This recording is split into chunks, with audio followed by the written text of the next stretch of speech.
This podcast is a proud member of the UUOP network.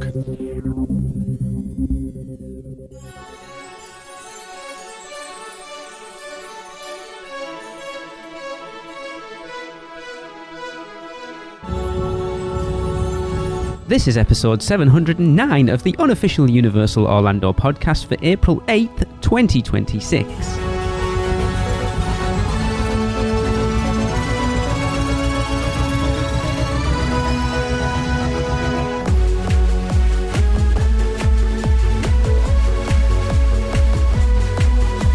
Hey everyone, welcome to the show. I am your host Lee for this week, our anniversary episode, and I am here with Tracy. Hello! And Tracy, yes. So celebrating our anniversary, our 15th anniversary episode with Michelle currently having technical issues and Chris is at the doctor's with the baby. Yes. No, it's ironic. There's just the two of us here celebrating the anniversary of the podcast, yet we didn't actually celebrate our last anniversary, well, any of our anniversaries properly. Our own anniversaries. No. Anyway, Michelle will be popping in. She just needs to let her laptop charge a little bit. She's having slight issues. But yes, 15 years of the podcast. Yeah. I suppose it's kind of... It's gone fast. It's kind of... your fault. Fortuitous that it is just the two of us to start this episode. Do you know what? Actually, yeah, because back how we began. Just the two of us. So, wait, yeah. crack out that Guitar Hero mic. Crazy, isn't it? It's crazy how far we've come. I mean... we have a whole network now, and I mean to plug it. Yeah, we've just added another podcast to the network, so there's now us. Let's go in order. So there's us, Theme Park Duo, Nikki and Gabe were the first ones to come on board. They were already existing. Then Rush of Fear started with Kenneth, Maddie, and Michelle, our Halloween Horror Nights podcast. Then Taste of Universal came along with you and Kelly and Shelby and Kayla. Yeah. Then Portkey Passport. It's been a real growth over the last year or so. Yeah, Portkey Passport with the guys over there. Then obviously the announcement of the Universal Park coming to the UK. So we started the unofficial Universal Great Britain podcast with Guy and Dawn. Then Kenneth and Kyle with Big Dumb Stuff came along. Then Trisha and Melinda from Theme Park Road. That's what they're called, from Portkey Passport split off and still part of that, but then also set up on their own with Theme Park Throwdown. And then the most recent one is that we've added a vlog to the We to the have, network. It's really exciting. You've heard them on the show before if you've been listening for long enough, adding Ben and Aubrey in from the Fudge Factor, which, So they're awesome guys. Please give them loads of love because we adore them. Go and check out all of them, because if you're Universal fans or theme park fans, everybody brings something unique to the table. They have a really nice, I don't know how to say it. I mean, obviously the husband and wife, they've got a great dynamic. They fit our vision for the network because they're no nonsense, but they're fun. And the way that they present themselves in the vlog, it's just like all of us, it's just like hanging out with friends. So what I'm saying is it's just easy, accessible. It's just... when I had Ben and Aubrey on the podcast, the one thing I said that I loved about their vlogs was it's very natural. It's just them. They're just who they are. And having hung out with them a couple of times, they are just Ben and Aubrey. What you see is what you get. Yeah, Psychos, I love them. You know, everybody in the network is that's what I'm awesome. saying, and that's what we're fostering with this. There's no egos, there's nothing like that. It's just... I don't know, speak for yourself, I may have one. Well, we all know that. Anyway, we're just blabbing on, trying to give Michelle a chance to get in, but she's not here. So we'll crack on for now, but it's time to tackle some more. We got so many in when I asked for these. From the Producers Club, the Universal Orlando Unpopular Opinions or Hot Takes. The plan was this to be the first one that all four of us have been on. Look at how we're going. Well, yeah, here we are. So I'm a picking number a number between 1 and 16. Okay, I will go with 12. So this is from Armand Thompson. Oh, okay, that's a name we know. Who posted the Producers Club last week because he found himself on the... whatever the Epic Universe documentary is, he was watching it and he saw himself on there. It was awesome. So anyway, he said, I honestly had to think about this one for a little bit, but my Universal hot takes. He said, number 1, the removal of walk-around characters. I'm sure I'm not the only one who thinks this, but it feels as though they are taking away walk-around characters faster than they are replacing them. For example, I truly miss Labby the Cabbie. Yes. Which I've just seen last week or the week before. His cab's just turned up in Sting Alley. Interesting. But yeah, he misses him greeting us in the mornings on our way into USF. Same can be said for the citizens of Port of Entry. I got to see his character at Passholder Nights last year, and it was an emotional one because I finally truly got to say my goodbyes after they took him away so unexpectedly. It was great because he remembered me, and that just made our goodbyes that much sweeter. Mm-hmm. So I don't know whether that's a hot take as much, because we've been lamenting it a lot on the podcast. And you named some really, what I would say are vital characters as well there, that really they're the ones that breathe life into the park. It was always that thing as well that you put characters at the front of the park as speed bumps of people entering the park. You don't get that anymore. No, but not just that. With the town folk of Port of Entry, they were setting the scene for the rest of the park. They were kind of showing you what to expect, theatrics and immersion. And you don't get that now. And it's a shame because I love Port of Entry. A few of you may know that. I mean, I'm not going to say that it doesn't really take anything away from it, but... No, it does. If you've never experienced it, you wouldn't know any different. No. But having them there, you didn't realise how much life they injected into that place until they were there and you were interacting. And we've had some great interactions in there. The cynic in me says they did it on purpose to make Epic look better than it is. Because Epic has... That's a hot take. Not as much as you would want. And it's funny, there's nothing in Celestial Park.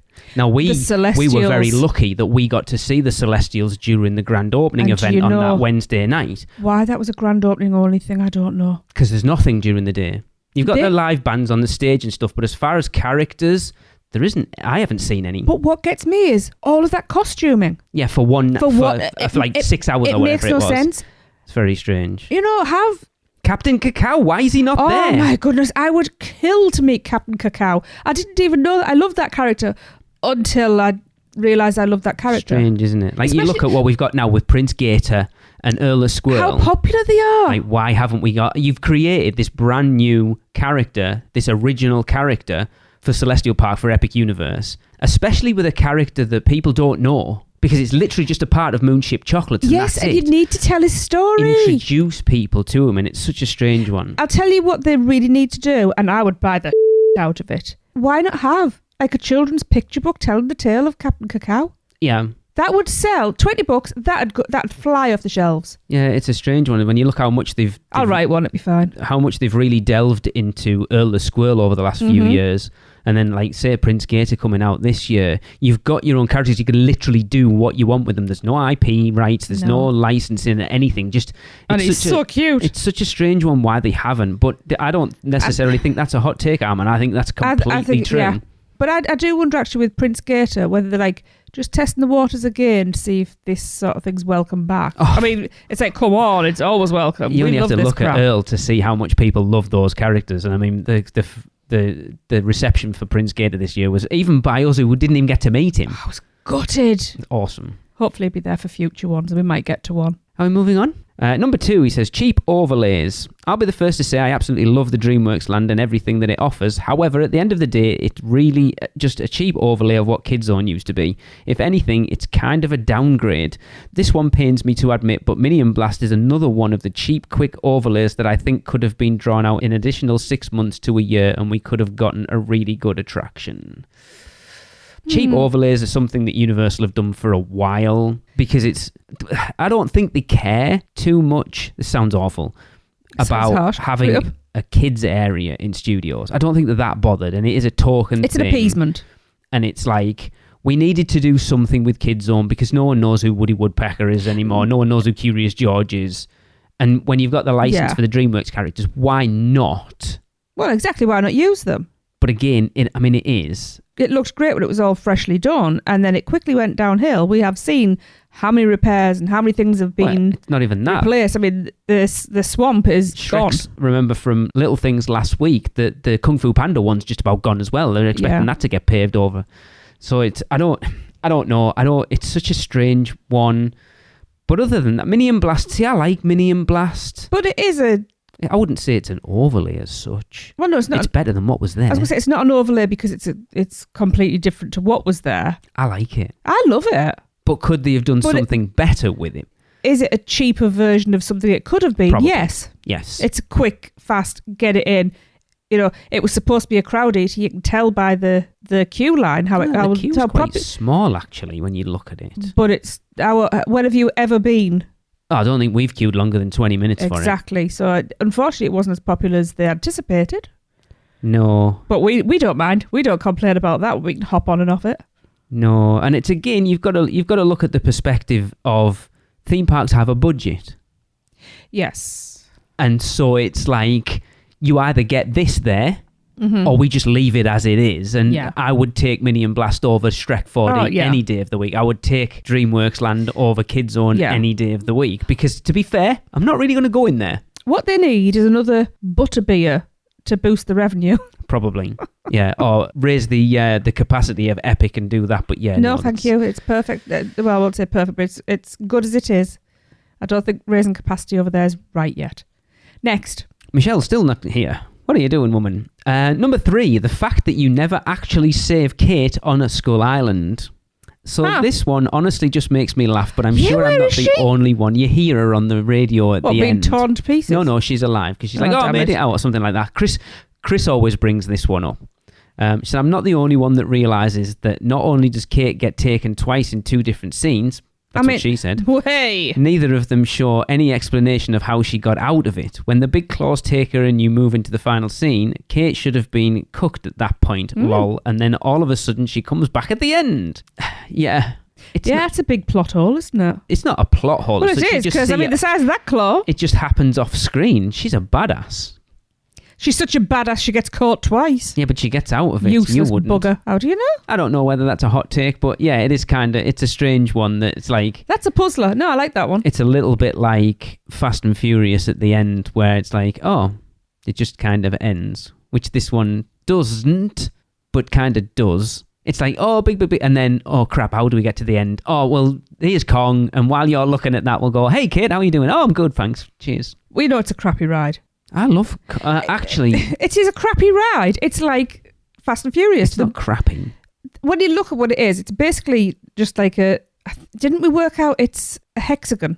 The track goes around, there's like... Didn't we work out it was not 6 or 8 scenes, and we worked out with the footprint. No, there's like 4 scenes. You go through the gates, and there's the bats, then there's the scene on your left there when the Blodaks first come in. Then you go into the 360 tunnel. Yeah. That's just one bit that you stood still for ages, and then you move out of that into another one. Oh, there's 2. Is there 2 There's 2 tunnels because you have the first one with the T-Rexes and stuff. And then you have the one where she's... pins the grips that's not a 360, that's just a screen on your right hand side. Then you go through into another one, I think, and then you come out into Kong, and that's it. So you're basically going around. That's where we got the 2, because you've got your loading and unloading dock. At the least, it's a pentagon.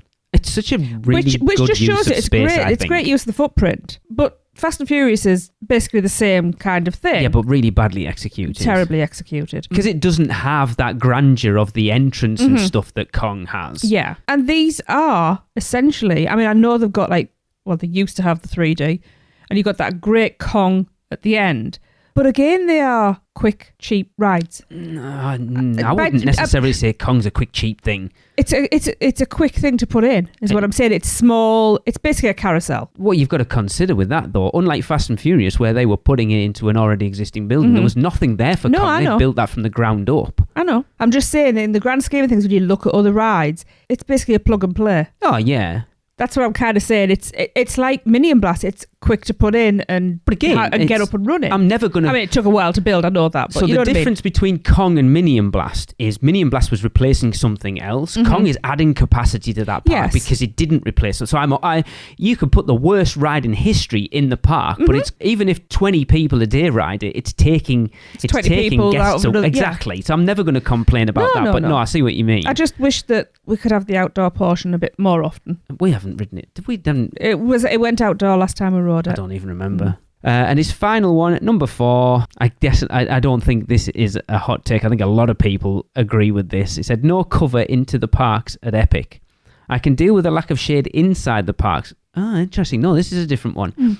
I can deal with a lack of shade inside the parks because there's not much they can do. However, on my most recent trip to Epic, I got soaked trying to get into the park. It started raining as soon as I left my car, and not just a rain, but absolute downpour. By the time I made it to the security cover, I was fully drenched, not the way I wanted to start my day at Epic. Then leaving in the afternoon around 3 o'clock, as Chris would say, it was like being on the surface of the sun, walking back to my car. I really don't care about the moving walkways, but to not have that long walkway covered is bonkers to me. That's interesting. I've never considered that.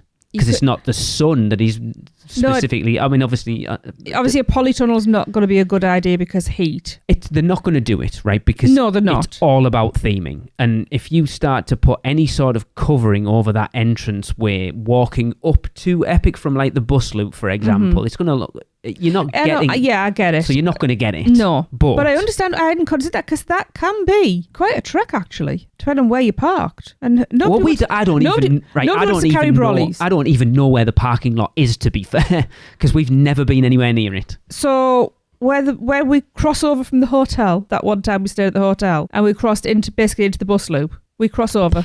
This is great listening, isn't it? When I'm showing Lee. I don't remember that walk in on the morning. We walk in a straight line forwards, across the road, and then straight over, and we're into the park. To your right is the bus loop. It's kind of behind you, but yeah. And I think the car park is then the other side of that. It's crazy, isn't it? I think we've never been in the parking lot, and yet we've been to 7 times. Well, we did cross over the road 3 of those days. But then we did talk a lot about when they were first building it, that not having a multi-story car park and just having a flat out in the sun was an interesting thing. But then think about the Magic Kingdom's the same, Hollywood Studios is the same, Epcot's the same, Animal Kingdom's the same. So it's not against the norm. I think we're just so used to Universal Orlando because they have less space being covered. So it was easy to build that multi-story and have it covered over because it makes more because it's a bridge over everything else. You would put a cover over it. They had limited footprint, so they needed to maximise guest space. Whereas I guess here with Epic, it's the first time they've been able to do what Disney did because there's nothing around. Yeah. They can just spread out. I'm very much wanting to make that walk up to the park, that big grand reveal as you walk up and see the Kronos. And it does leave you that space to put in a multi-story at some point if they need it. With expansions and things. I'm not sure whether they will. No. Or maybe just a extra single one. What you've got to remember though about the walk up is that foliage, all the trees and everything need a good 5 to 10 years, really. And I think that looking at the type of trees that they have, when they do mature and fill out, you're going to end up with basically a tree tunnel to walk through, which is going to be awful when it's raining. There's all sorts of bugs falling out the tree with the big raindrops. But when it's hot, you're going to have lots of dappled shade, which will help. It's not something... So we've heard everyone complain. We've gone off on a bit of a tangent here. Everyone complain about... Oh, here she is. Oh. Hey. Hi. And that'll do it for the show. Thanks for coming.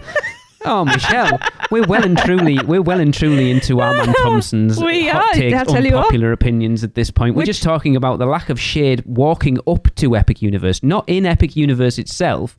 The walk from like the parking lot and the bus loop up into that. He was saying he got absolutely soaked. And it's not. I was going to say we've been there 7 times, and everyone complains about the lack of shade in Epic, and it's never bothered me. I've never felt myself going, oh my God, I need some shade. But to be honest, we're going in quite early. But you haven't been there during the heat of summer.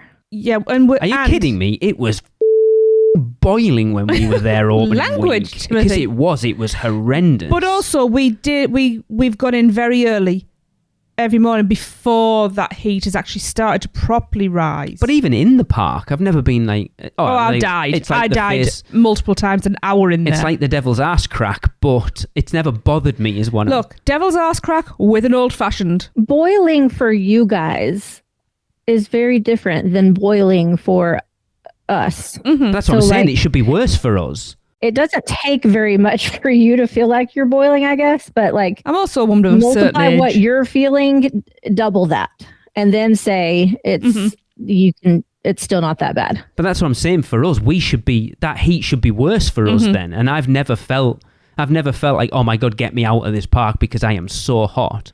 We're quite good at regulating though when it's like, hang on, I just need to get some shade and something to drink. We've got quite good at that, so we manage that really well. Yeah. Why don't you guys just come over and see us in July?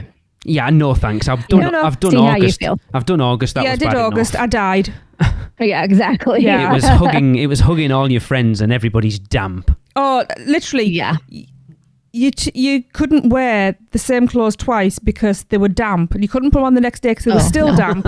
No. And you can't even put your clothes when you get home, when you get to the hotel and change. You can't even put them like in the dirty clothes pile because they will like stink and never dry. Oh, yeah. So you have to like hang them to dry afterwards. When we came out in August, we were out for 3 weeks. And the very first night, I got a stain on one of my tops. It wasn't me, by the way, in case anyone's wondering. Okay. So I washed it out, grabbed a hanger, and we had this massive balcony that was like bigger than the entire suite. It was huge. And I just thought, right, I'm just going to stick that outside and, you know, it'll dry in the sun. No. 3 weeks later, I had to bag that up in plastic because it was still wet. Yeah. It was crazy. I mean, in hindsight, I probably should have just used a hairdryer on it every day. Anyway, yeah, tangents. I don't know, is this just my bad memory? I felt like there's some trees before you're like to the turnstiles and everything, obviously. Yeah. When you're first coming, aren't there some trees like right there at the very beginning entrance? Yeah, but he was saying it wasn't so much about the sun, it was more about he got absolutely soaked walking from his car. So by the time he got to the entrance of the park, he was absolutely soaked. Which, yeah. But I mean, it could have ducked. Well, that's about halfway. I was going to do the toilet block. Yeah. Well, that's about halfway up. If we're just talking about shelter, that's pretty much true to just about every theme park that's out there. But that's it. If we were saying like Universal Orlando is different because if you're coming out of the parking lot, you've got that whole structure down to City Walk to be covered over. And you can cut through the big store as well. I think that's the difference, isn't it? Yeah, whereas all 4 Disney parks are pretty much the same. Because there's nothing like getting soaked and then ducking into an icy cold store to walk through. Yeah. I don't even know where the parking lot is for Epic. Yeah, it's funny. We've literally just said the same thing. I was saying, so when you walk across from Stella and you cross over, and as you carry on walking in a straight line, and on the right is the bus loop, I think the car park is behind that. I think again, the other side of that. Yeah, we've never been anywhere near it. UUOP is brought to you by the Producers Club. Join today and get bonus episodes, the chance to be a guest host, birthday shoutouts on air, be part of our awesome Facebook community, and more. Head over to uuop.supercast.com to subscribe. Shameless plug. Right, moving on. Michelle, pick me a number between 1 and 16, excluding number 12. Number 4. Oh, Mrs. God's Pocket herself. Gillian Dunn, she has sent in 3. Interesting. Her number 1 is Dudley Do-Right is fantastic. Fun, funny, order Dudley and all. Needs a single rider line, however. Ooh. Is that a hot take? I like Dudley Do-Right. Dudley Do-Right. We accept it with its flaws. We know. To be honest, if you didn't know it wasn't finished properly, that's not a safety issue. Before anybody panics, you wouldn't know. It's a romp. It's fun. It's cheesy. It's camp, and it's got one of the best drops of any flume ride going. Yeah, it's a great ride. Like our family has recently rediscovered that ride and discovered that we love it. After doing our ultimate ride ranking, where you were like, this ride's terrible, and then you rode it and went, oh, actually, it's not as bad as I remember. Well, the ride itself wasn't bad, but the especially if you need to cool off, like it's a great ride for that. It's it's just silly. You always get off of that one laughing, which is cool. And do you know what? Every time I go on that, which admittedly isn't too often because me and water rides don't really mix, but I will always find some new stupid gag that I've never spotted before, and it'll be like something really obvious, and I'll be like, how did I not see that? To be fair, we haven't ridden it for a very long time. No, it's been down the last twice. I don't think we've ridden it since 2013.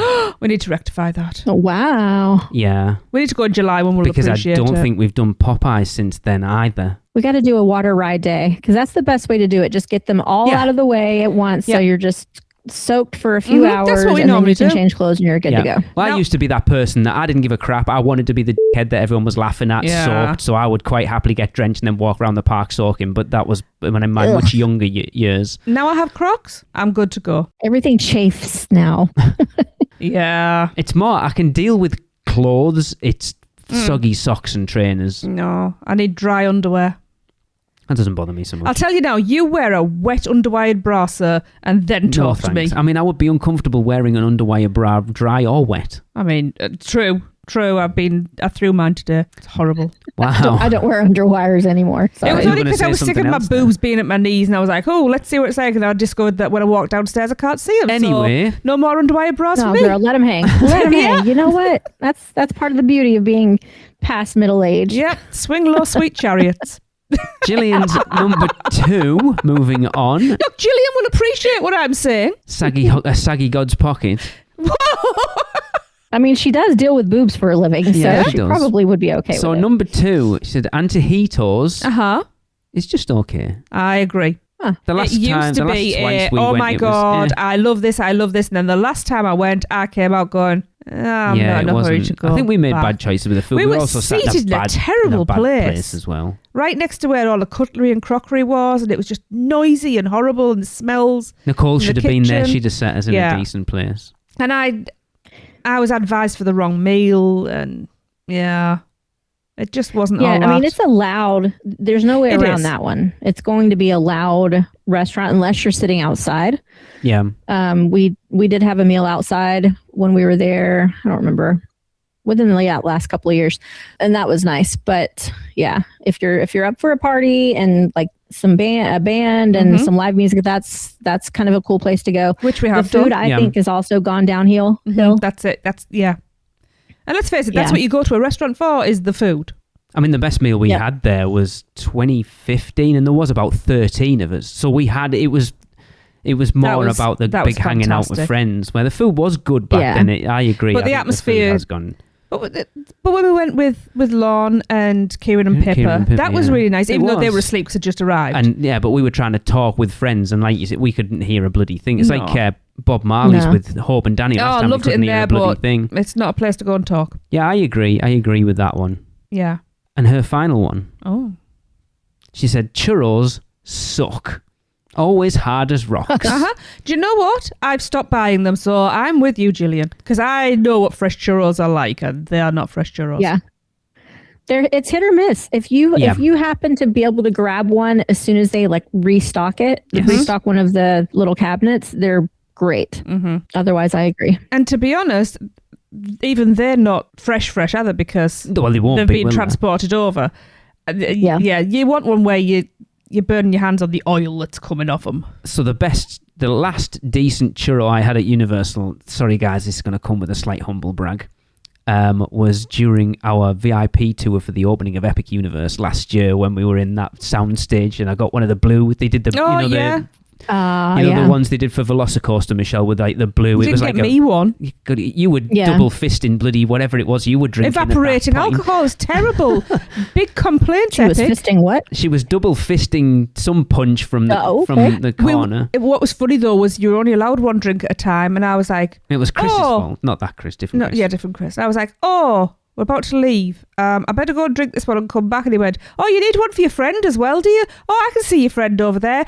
Okay. And handed me 2 brimmed cups. And just give me a big grin. And I walked over to our group. Is that with Mary? Yeah. Yeah, walked over to our group, and she was like, what's going on here? And Chris, one of the guys in our group, was like, I like that. I can't let the lady drink alone. And off he went to get 2 as well. Churros used to be such a theme park staple, didn't they? For us, we don't get them over here. It was always the thing I got, and now, you struggle. You struggle to find anywhere that does them in the parks now. I think the last place I found one was over by Watamotta in Toon Lagoon, and we'd been hunting for them for ages. Yeah, I don't disagree with that. To be fair, yeah. Thank you, Gillian. Yeah. I wish to go to Scotland.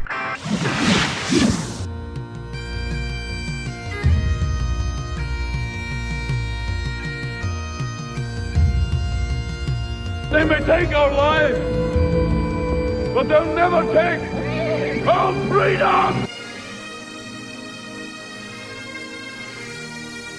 Where can our vacation wizards take you? Just tap the port key at portkeyvacations.com and let the magic begin.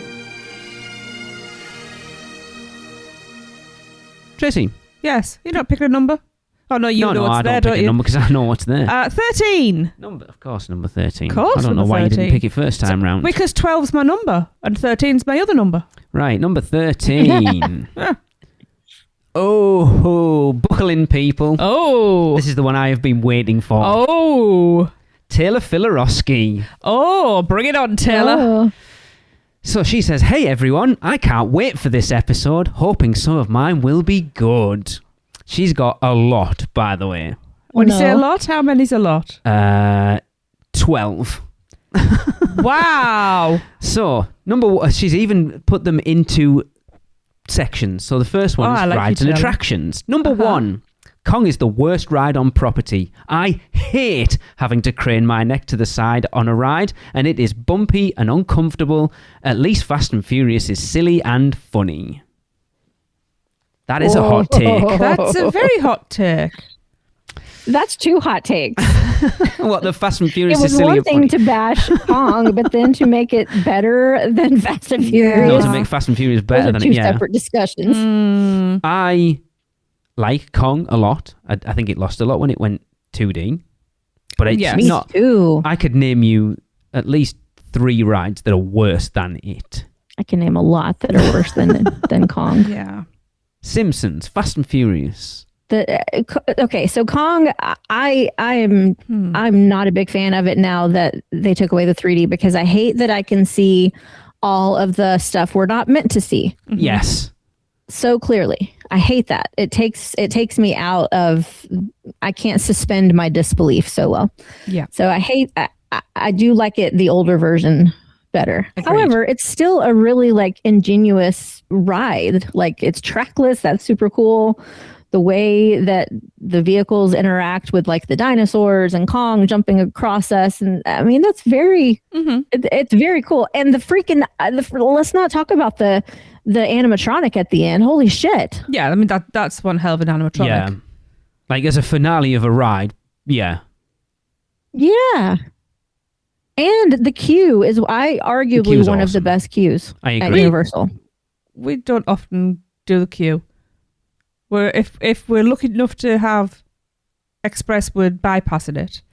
But if we go on to Kong, it's usually almost a walk-on, so we don't get to see a lot of the queue. No.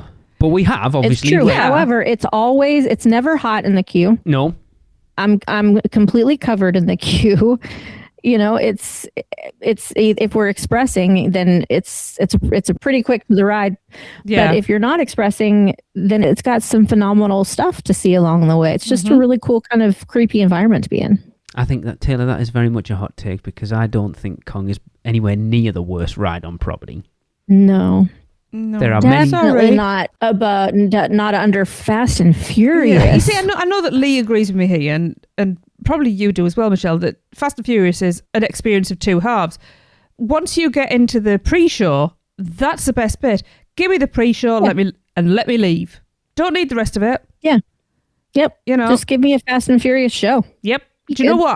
I would love that. I'll tell you what, I'll raise your Fast and Furious show and I'll give you a Fast and Furious coaster. How's that? Yeah, but we're going to get those funnies and this. Yeah, I don't know. I'm not sure about that.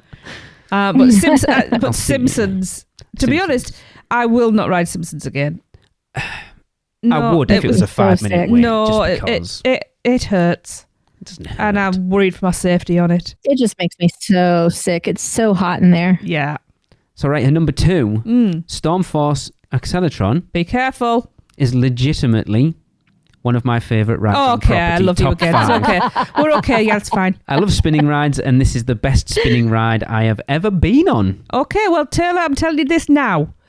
If we're in the parks at the same time, we are riding that together. Top 5, though. Top 5? Yeah, I that's mean, what if she you said. like Yeah, spinny but- rides, I guess that's the way to go. You need to ride with me because, yeah. I have ridden with you. It is like a top. It's a spinning top. No. You made me sit on my hands. I've got video of you and the Griswolds riding it from. I don't know how. I do not know how the four of us fit into that.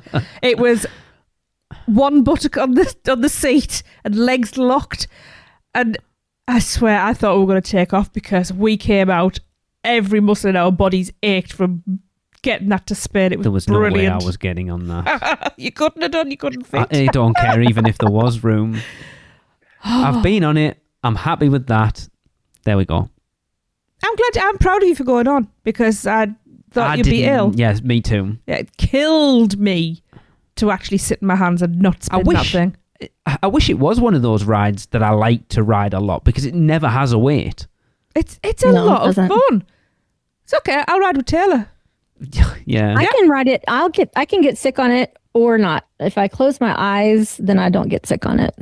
It's strange, isn't it? What, like Michelle, you say The Simpsons makes you really sick. Like Simpsons doesn't bother me at all.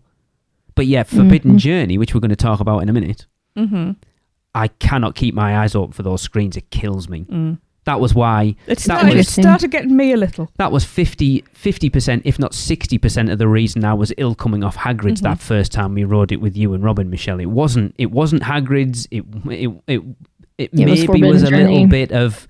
Like, obviously, we'd been up since like 3 a.m. that morning, our time, and not really eating properly. But it was Forbidden. That was Forbidden Journey that killed me. Like, I got off that feeling queasy. Yeah. You know me, I never get sick on rides, and that makes me feel a little unsettled for about 30 seconds afterwards.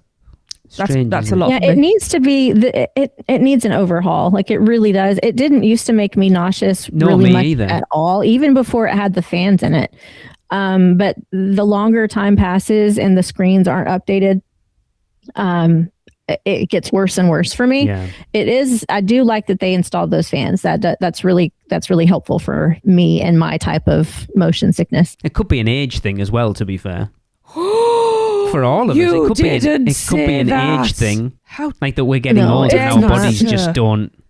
I've got better. It's like Spider-Man and Transformers don't mess with me like that.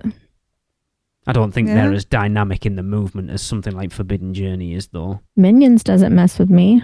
Because you don't There's a ride that's worse than Kong. Yeah, definitely. You know what, the actual show part of The Simpsons, like the pre-show and the show that you're actually watching, are really funny. They are. It's just a shame that you have to see them 3 times. Like how much it digs at Disney and SeaWorld. It's really funny, but I can't keep my eyes open. No. Moving on, number 3. If they retheme River Adventure to Jurassic World, I will riot. See, I think this is a hot take for some people. For me, I wouldn't. I actually kind of want it to. By the sounds of it, from talking to Seth, that's not what we're getting. If it was done properly, yes. If it was half-assed, no. But I understand because that has been that. How long has that been in the park? Since it opened. So that's like E.T. then? For Ireland. Most of the stuff in Ireland's been there since it opened, to be fair. I forget we're in Islands. It's That's okay. True. I'm fine either way with that one. Yeah. I don't mind what it is right now.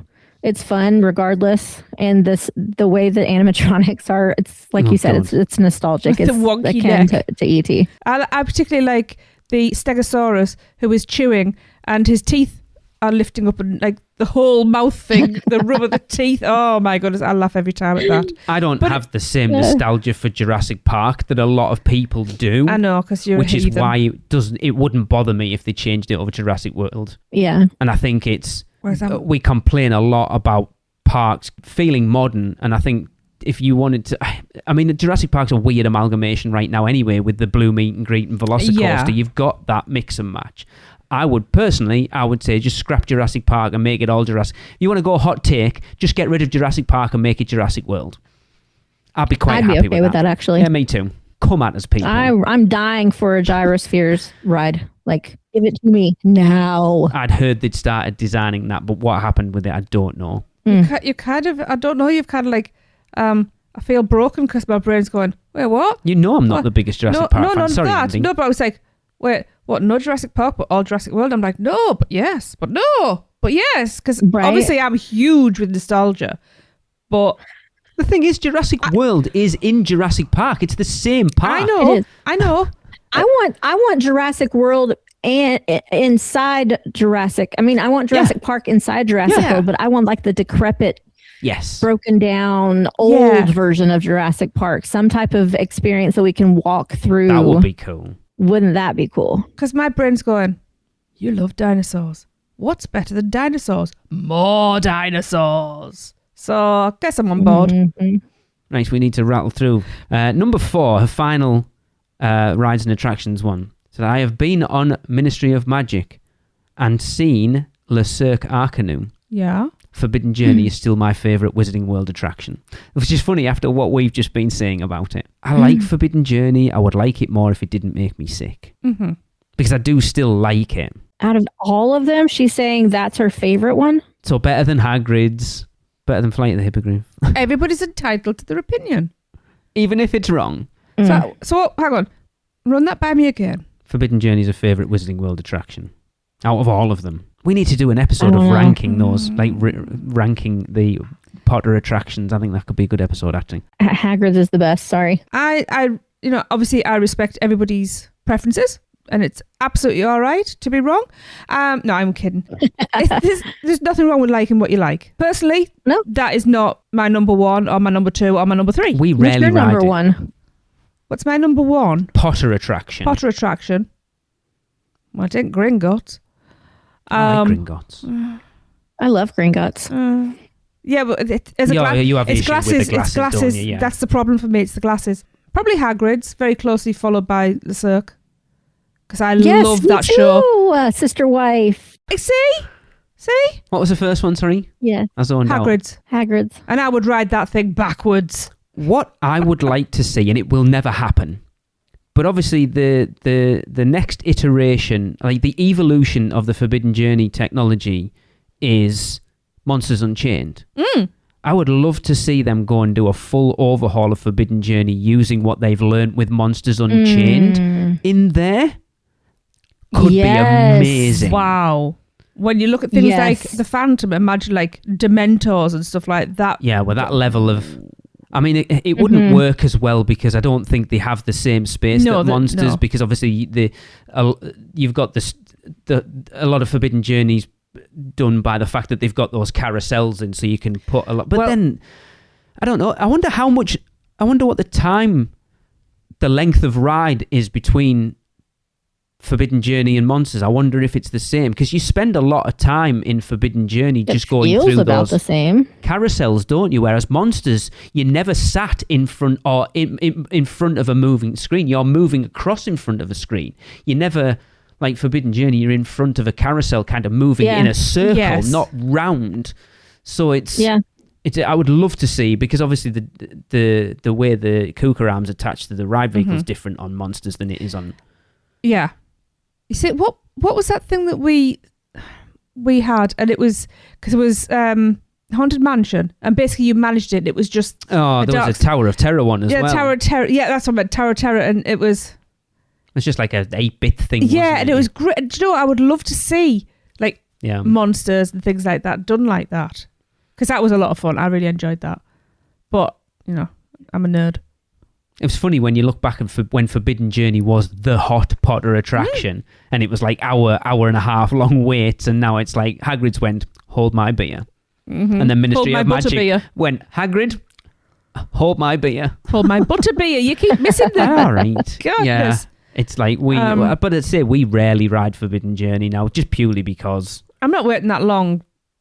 I mean, it's still a gorgeous queue. Oh, yeah, it's a phenomenal attraction. You see, with Monsters and that whole carousel loading thing, they've got to go, when moving forward building new attractions, they've got to implement that because that works beautifully. But then I don't see why the Potter one should be any different. It's not in a circle, but it's still a constantly moving. The same with Hagrid's, to be fair. It's not a circle like Monsters is, but it's still a constantly moving platform. Hang on. That doesn't really explain why you spend so much time stood still in the Forbidden Journey queue. Huh. Yeah, that's true. Yeah, that's weird. I think with the level of Potter attractions in 3 of those parks, that is a hot take. The Forbidden Journey's a favourite. That is a hot take. We're not going to get through all of these. Right. Moving on to food and drink, guys. Do we like food and drink? We do, don't we? It's all right. So number 5, San Francisco Pastry Company. Uh-huh. Is severely underrated. Basically as good as Today Cafe, but less crowded and in a better location in the park. Only downside is no indoor seating. I completely disagree. Have we been? I have. When I went running, where did I leave you? Somewhere outside Mel's, and I was trying to get just a snack, and I ran around that entire bloody park trying to find somewhere to get something to eat, and ended up in there. We've never eaten, not like we have Today Cafe, but for it to be as basically as good as Today Cafe, I can't agree or disagree, having never eaten there, but I mean, that's a big claim. Cause I, you know what? I haven't eaten there since, God, which year was HHN first Stranger Things year? That was the last time that I ate there because they had the L's Eggo waffle during HHN. 2018, 2017 or 2018. Where is it? San Francisco. No, where is it? It is on the side of Lombard's. It's kind of I know. Yeah, I know. Near Richter's. They've got the candy company on one side and the pastry company on the other. Oh, was it Tyler Pugh watching? Oh my God, I've just seen number 7, sorry. Wow, was it Tyler Pugh? Yes, that's where he got his sandwich from. That did look amazing, I must admit. Okay then, what we need to do then is we need to try it and do a comparison. A Today Cafe off. Because that's my favourite place on property, quite honestly. So one of us goes and gets a sandwich from there, one goes and gets a sandwich from there, we meet in the middle and we try them both and compare. Don't know when this is going to happen, but we'll see. No, at some point. I'm always down for eating more sandwiches. Oh, always. Michelle, you're not a sandwich girl, are you? Not really. I mean, I don't hate them or anything, but it's just not usually my go-to. So FYI, just to backtrack a minute, both rides, Forbidden Journey and Monsters Unchained, from what I can see, is they're each a 4-minute ride. Interesting. Okay. 4 minutes is shocking, isn't it? Monsters, it feels really long. It's the best 4 minutes you've ever had. Number 6, Thunder Falls Terrace. Is my favourite quick service restaurant in the parks. And also severely underrated. Rice and beans and corn on the cob for a light meal, all under $10. I hope still. Plus, you can sit by a river adventure, which is nice. Yeah, that's a pretty solid clue. Yeah, I don't mind that one. It's not my favourite quick service, but it is really good. It's something we've discovered the last couple. Yeah, we had a really good meal there last time, didn't we? Then there's so much more on that menu that I still want to try. And like theming wise, the ambience wise, it's really nice. Didn't I get like a... Yeah, and it's never really that busy in there. No, it's not. Did you get what, sorry? What drink did I get in there that's only I can't remember. It was really good. Yeah. There's some kind of pomegranate slush. That was it. That was it. Yes, it was. Phenomenal. You're right. No, I like the food in there. Yeah, we can accept that one. Yeah. Are we ready, guys? Number 7. The mac and cheese cones from Isle of Burke are not good. Horribly overpriced. Bland mac and cheese. Greasy bread. Yuck. Taylor, please hand in your Producers Club card at the door and get the out. Because I 100% disagree. I think they are arguably the best value on PB&J property. One is, at Epic at least. In my opinion, PB&J is like phenomenal. So as a Brit, we do like the greasy bread. I don't think it's greasy. It's coated with garlic butter and then sprinkled on. Yeah. Now I am. I have to agree with her that the mac and cheese is bland. We're from the South. Mac and cheese is our jam. I'm used to it having a lot more cheesy. I don't know the word. Flavor. Cheesy goodiness flavoring to it instead of like that fake cheesy bland flavor. So I agree with that part, but it's still good. I love them. It's like, I'm never going to disagree. Mac and cheese could always be more cheese. Always be more cheese. I mean, like what is one of my... mac and cheese on toast. It's on crumpets. What's it called? Michelle, what's it called? You think I would know, not fixation for the food. That's like I've eaten potato waffles at nearly every meal for the last 2 years because that's my food. My safe food. Fixation, your safe food, yeah. That kind of thing. Mac and cheese is one of those. And it's more than comfort food. No, she kind of finds something that she likes and then eats it to death. And then one day I'll just go, no. You know, I definitely need to get that certificate stamped. Yes, the original with the goldfish crackers, it's all right. It's all right. The PB&J is absolute boss. Yeah, it was good. I wasn't keen on the. It was the chimichurri. I'm not a chimichurri fan, as it turns out. It was too strong for me. But I will say, price wise, the filling. They are very filling. And there's such a great theme park food as well because you can just grab it and walk around and eat. And I think they're great. I think that's. But each to their own. I've told you, I don't care, Taylor. You're done. The thing that sucks about it is it's got the same problem that the crepe stand does, is that they've become so popular that it's almost impossible to get it unless you don't mind waiting for 45 minutes in a line in the sun. Should have been there when they were free. Yeah. The line was even longer. Number 8. Fishy Green Ale is the best Wizarding World specialty drink. I don't know if I've had it. I have. It's interesting. Grace broke her neck to buy me one after we used to bitch about it on the podcast all the time, and I like it. It's not the best one. What does it taste like? Fishy. It's very cinnamony. Green. It's very cinnamony. It's like a Fishy, cold. nasty. It's not fishy. It's cinnamon. It's like a cold cinnamony thing. It's weird. It's hard to explain. Is that what's minty as well? Kind of. I liked it. I was surprised by It's it. weird. It shouldn't work, but it does.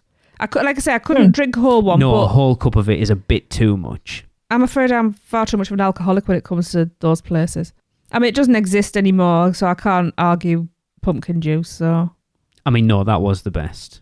yeah, Like, we don't count the crap that they pass for pumpkin juice. I would take a hot butterbeer over Fishy Green. I would say Fishy Green Ale is in my top 5 wizarding specialty drinks. Oh, wow. I can't think. What have we got?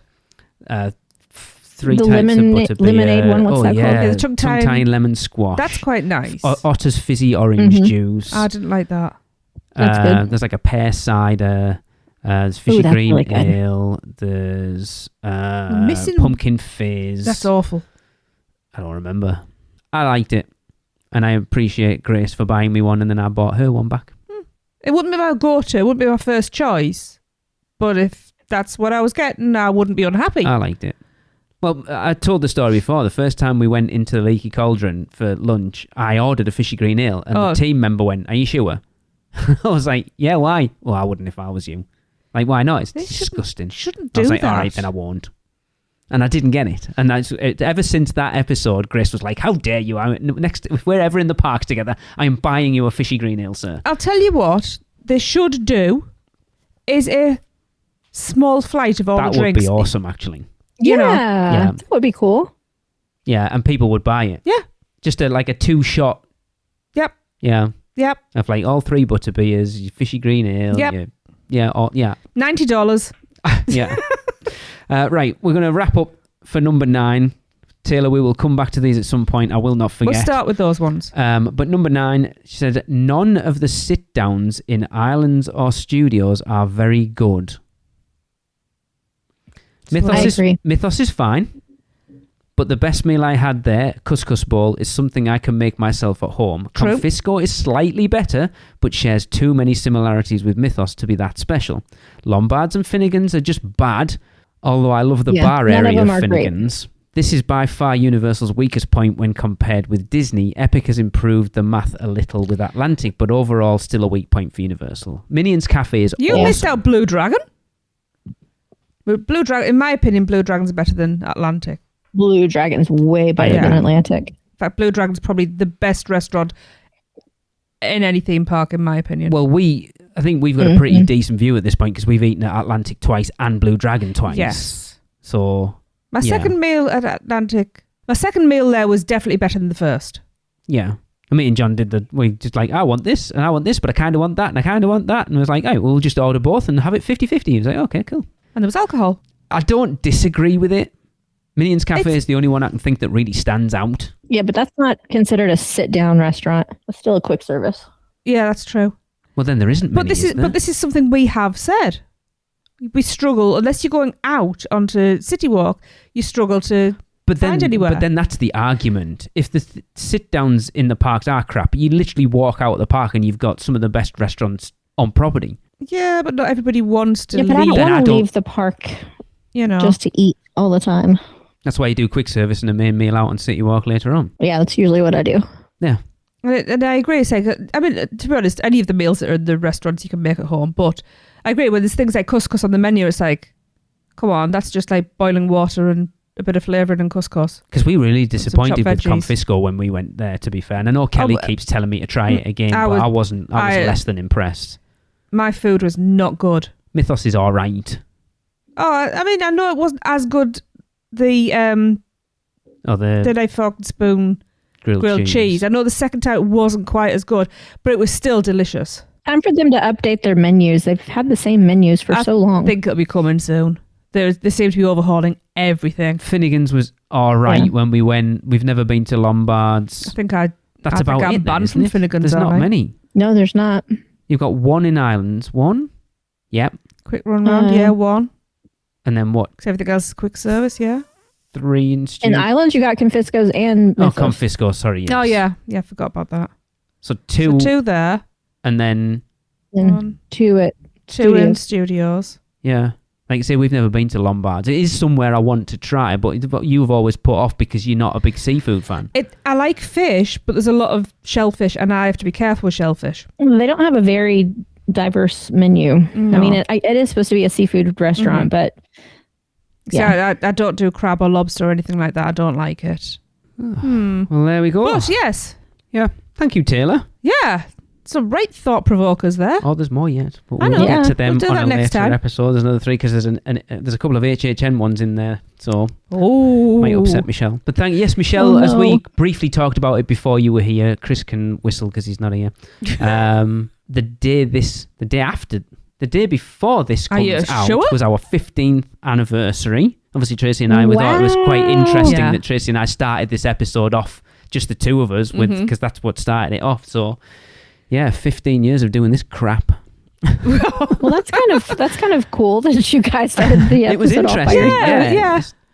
That's what we thought. But yeah, I vote for you to put in a clip from your first episode. Oh, God. I think we should. Into this one somewhere. I'll put the original intro in because that was terrible. Hello and welcome. All right, we know. Don't spoil it. I'll put it in after the outro music because Chris finds it hilarious and he tells everyone he can to go and listen to that first episode, and it's horrendous. If I had any sort of ego, I'd be like, you've got to take that down now. We need to re-record that. It needs to go. But I just think it's hilarious. But I mean, it's weird to think... Now, Michelle, you've been part of UUOP for 9 years this year. Wow. Jeez, are you serious? Yeah. I'm sure Mouse and Muggle came on board in 2017 because Hunter was still around. So it's pre-COVID. Yeah, and damn. It'll be 6 COVID, years. 7 years Since you've been a host. Wow. Yeah, wow, time I still flies. like you, Lee. I can't believe it. You. You do. She doesn't really, everyone. She's just saying it because she has to. But she loves me. I don't care. I know I'm divisive. I love my Tracy. Oh, good, because I love my Michelle. Anyway, that is going to wrap up another podcast. Thank you, Gillian and Arman and Taylor. We will get to the rest of yours at some point. Thanks for everyone else. We've still got loads. Oh, yeah, we're loving these. But that's going to wrap up this podcast. Don't forget, we still want you to try the 3 cones at Epic Universes. Even though Taylor doesn't like them. I don't care. And record yourself rating each one. I do care. Out of 5, and send those recordings to us at podcast@uuopodcast.com, and we will see you next week for another news show. See ya. That's the end of another Stella episode of UUOP. Use the Flu Network to give you access to us on Facebook, Instagram, X, YouTube, TikTok, and Pinterest. Just search UUO Podcast. And check out our blog at uuopodcast.com for everything else. Send your owls to us at podcast@uuopodcast.com. And if you want to join the Producers Club, jump down the warp pipe at uuop.supercast.com. It's alive on Apple Podcasts, Spotify, and everywhere else that podcasts are found. So please subscribe, rate, and review wherever you can. Dragons aren't the only way to get around. Email Michelle at portkeyvacations.com. She can take care of all aspects of your next Universal Orlando vacation. Listen to them, the children of the night, the children of the UUOP network. Rush of Fear Halloween Horror Nights podcast, the theme park duo for all your West Coast news and info.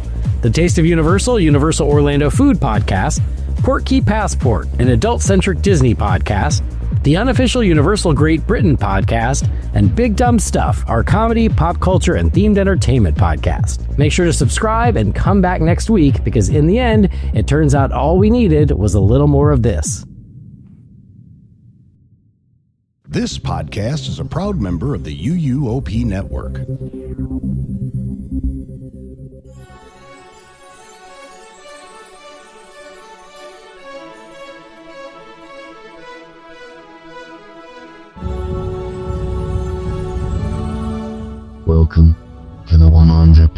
unofficial Universal Orlando podcast.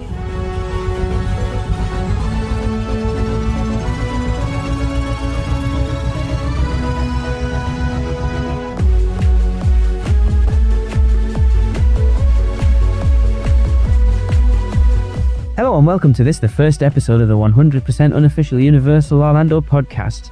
I'm your host, Lee. With me, as always, is my good lady wife, Tracy. Hi, Tracy. Hello. This is just our first episode to introduce the podcast and let you know what ideas we've got for the show. So, without further ado, let's take it away.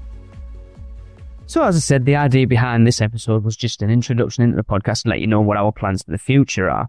Me and Tracy sat and we looked and decided there's lots of Disney podcasts out there, but not many Universal ones, and we were interested in getting them. A few people sort of pushed us in the right direction, so here we are. So our idea for it is to discuss Universal Orlando Resort, the hotels, Islands of Adventure, Universal, City Walk, and anything else around the resort that we can find to talk about. Also, we're hoping to bring you news and gossip from the surrounding Orlando area. Yeah, because most people who like Universal, appreciate Disney as well, and it's a major player in the area, so yeah, anything we find that people find interesting. We're going to look at releasing a podcast once a month and try and keep them under half an hour. Obviously, you appreciate family and life gets in the way, so we're aiming at just one a month, keep them fairly short. So the idea is to start off with news and rumours for the parks and the resort, and then a segment on whatever we feel that we want to talk about that week. Also, we're hoping to have some special guests come in and talk with us. We already have a couple lined up. We'll have to tune in to find out who they are. And that's pretty much the ideas for the podcast. I wish to go to Universal.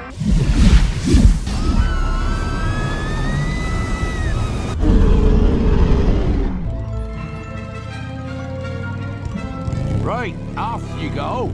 We'll beat to the edge of the Forbidden Forest. Where can our vacation wizards take you?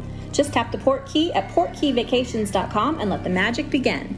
So what we thought we'd finish off with, just give you an ideas of what sort of things we like. So a quick fire rapid question between the two of us.